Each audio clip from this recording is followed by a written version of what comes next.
G'day Ted. Well, here we are for the surf report today. Bit of a later session, just coming in 12 o'clock now. Been really good waves this morning, bunch of people around. Actually it was packed out there today, I don't know why, because no one's working. Anyway, went out myself, caught a few waves, everyone's fighting for them, so a bit of a hassle. But other than that, everyone's come onto the beach, the sun's out, the rain we had yesterday's gone. A bit cooler the water today. It's nice.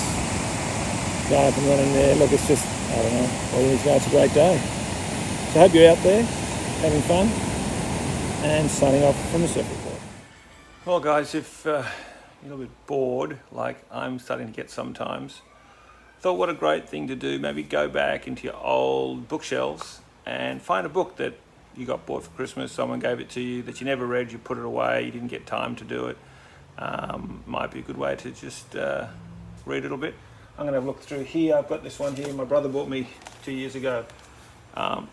Awesome book. I read a bit of it, but I actually, with 110 albums and maybe 110 days of this, I thought why not do an album a day and check out all these great Australian albums, one page per artist, and have a bit of a read on that. So I might get that one.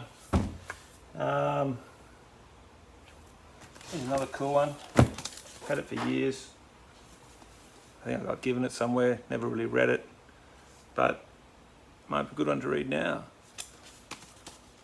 Got my nephew here flying at the moment, so I could maybe tell him some good war stories and read through some of those. So yeah, have a look at your bookshelves, find a book there that you haven't read and maybe have a crack.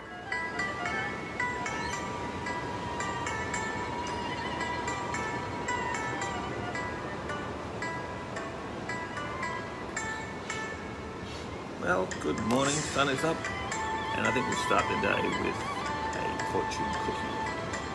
A bit of oriental music in the background to enhance the mood. We have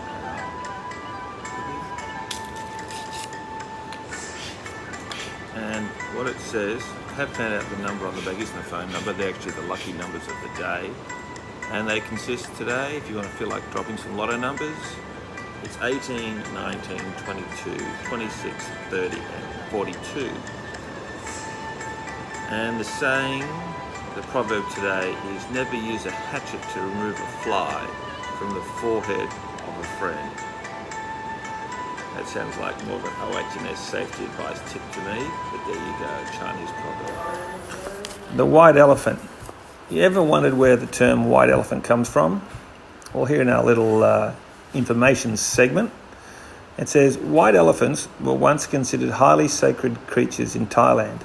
The animal even graced the national flag until 1917, but it was also wielded as a subtle form of punishment. According to legend, if an underling or rival angered the Siamese king, the royal might present the unfortunate man with the gift of a white elephant. While ostensibly a reward, the creature was tremendously expensive to feed and house, and caring for one often drove the recipient into financial ruin.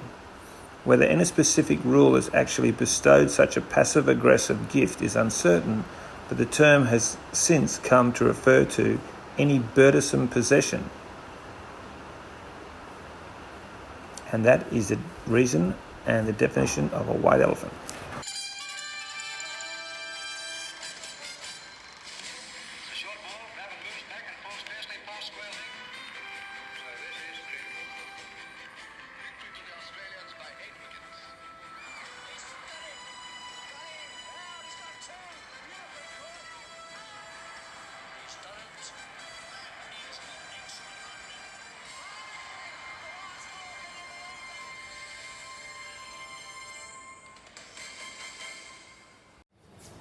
Well, hello there from up above. It's Richie here, calling from heaven. I've been looking at the goings-on planet Earth and quite dismayed that all the sport's been cancelled. Yes, look, I'm up here with old Kerry. Kerry and I, we had a bit of a chinwag the other day. Had we came around with a cup of tea, had my bone little outfit on. He came with a nice sort of off-white number. Looked very nice. Anyway, we started discussing the sad state of affairs down here on Earth, and we decided, we got in touch with the Wild World of Sports. They're still good friends of ours, and we came up with some new sporting activities now that all sports have been cancelled.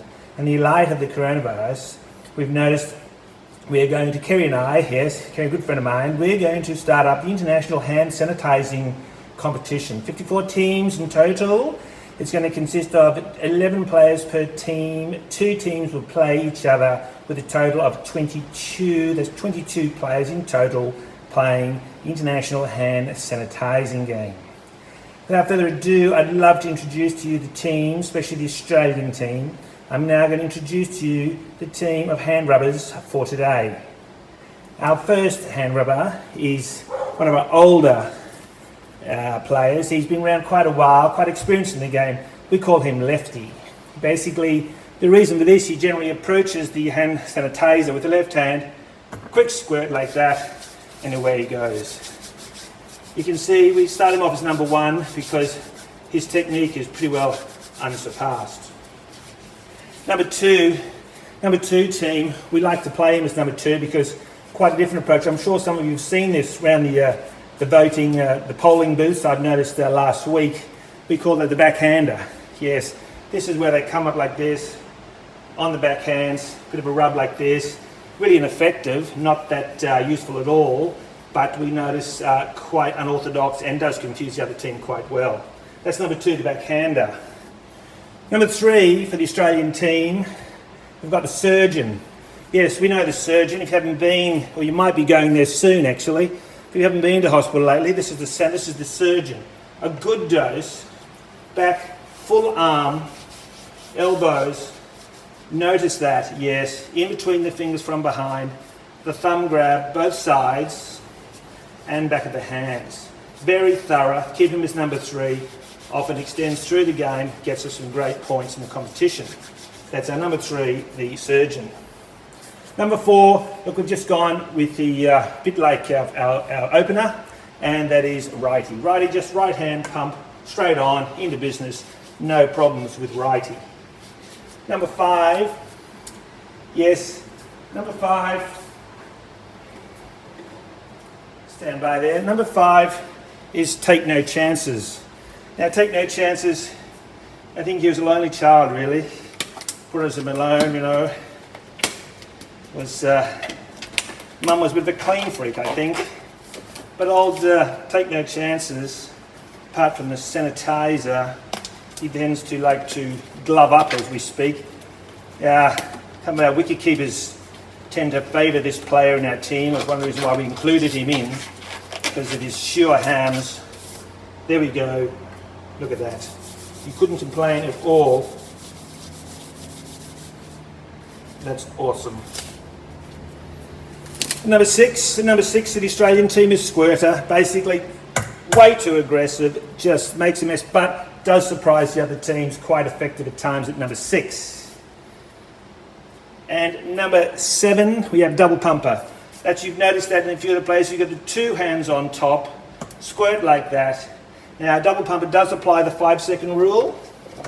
The 5-second rule is being looked at by WHO at the moment.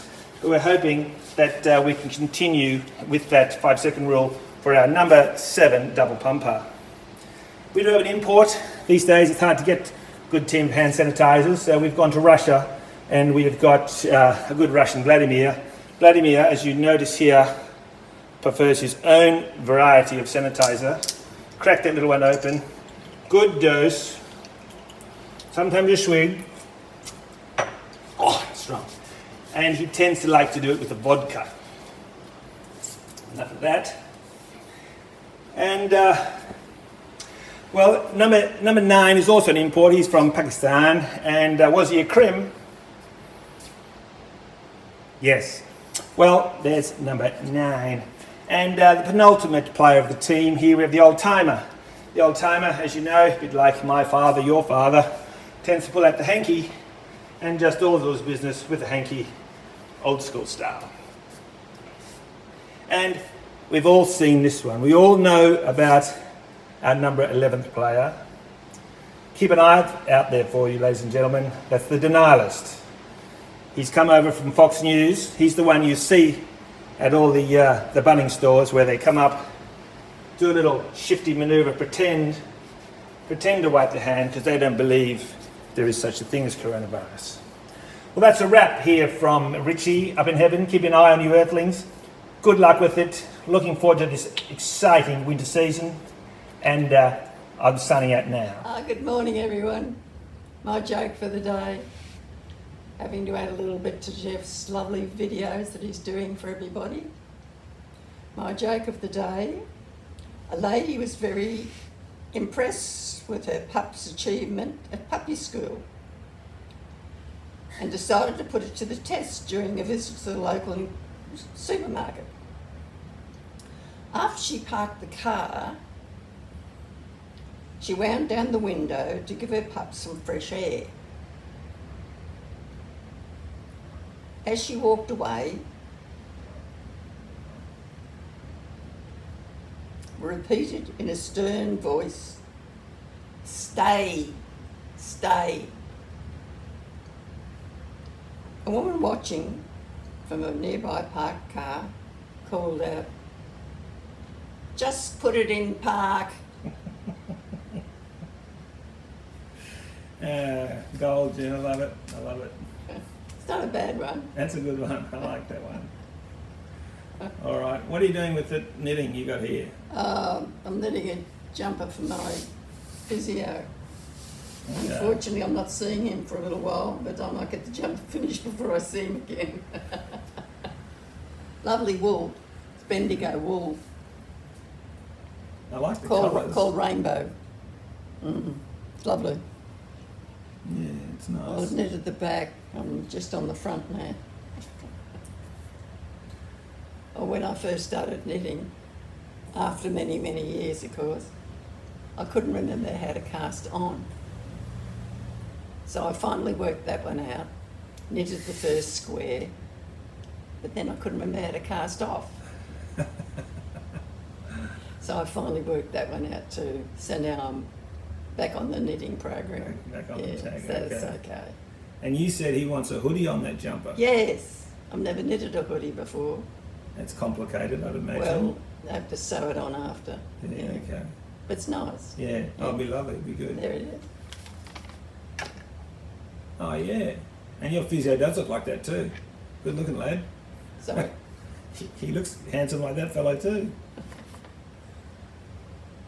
Yeah. All right, Jen. I'll see That's you tomorrow. Righto. Bye-bye for now. Hi kids, this is Kitty's Corner and we've got some magician tricks for you today. This is for the kids, keep them guessing. We've got a box, 2 boxes, hole in the end, nothing there. What we're going to do is I'm going to place my hand in the box like so. Now I'm going to use my double jointed wrist to slowly circulate my hand.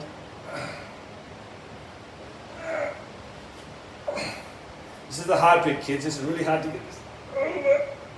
You might hear the click of the bones as it turns.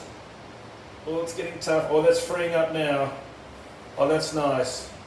Oh, yep. I think it's got it. And there we go. And that's the trick of the day for the Kitty's Corner.